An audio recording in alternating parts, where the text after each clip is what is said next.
လူတိုင်းကတော့အောင်မြင်ခြင်းတယ်ဟုတ်ပါတယ်အောင်မြင်ခြင်းတယ်အောင်မြင်ခြင်းကိုကအောင်မြင်ခြင်းအောင်မြင်သူရဲ့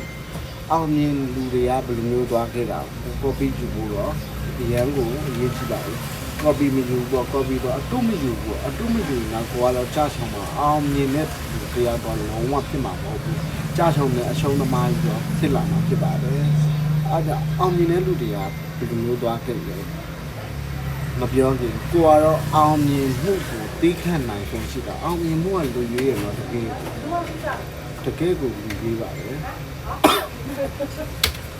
အောင်မြင်မှုကတကယ်ကိုလူရွေးပါတယ်ကြားဆုံးမှုမိတ်ဆွေကိုအောင်မြင်လာအမြင့်ရောက်လာရင်မိတ်ဆွေသိခံနိုင်မလားပါဝင်ခြင်းဒီကတိုက်ခိုက်မှုအမြင့်ကိုရောက်ရင်ဒီဒါပါဒီမြောင်းဒီမှာဆိုမူလိန်ဤတောင်ပေါ့နော်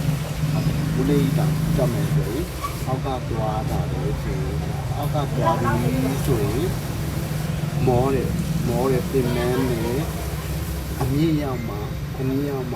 လေကောင်းတွေတန်ရပြီးတော့အမောပြူပါတယ်ဒါပဲဒါအောင်မြင်မှုကိုဆိုလိုပြီးဖြစ်တယ်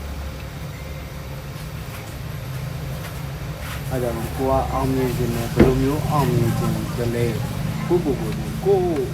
စိတ်တက်တွေကြာရင်ကိုနောက်မှာကိုမိသားစုရှိတယ်ကိုမောင်နှမရှိတယ်စိတ်တက်တွေကလူတိုင်းကကြာပြီးချင်းကြာနေ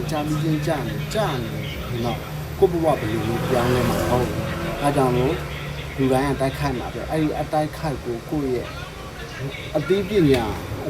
ဘဝတာယူပြီးတော့အောင်မြင်မှုကိုယူနေအောင်မြင်သူတရားဖြစ်ပါသည်လို့ပြောကြရင်ကျွန်တော်ဗီဒီယိုဆုံးတတ်ပါတယ်အားလုံးဘာမှ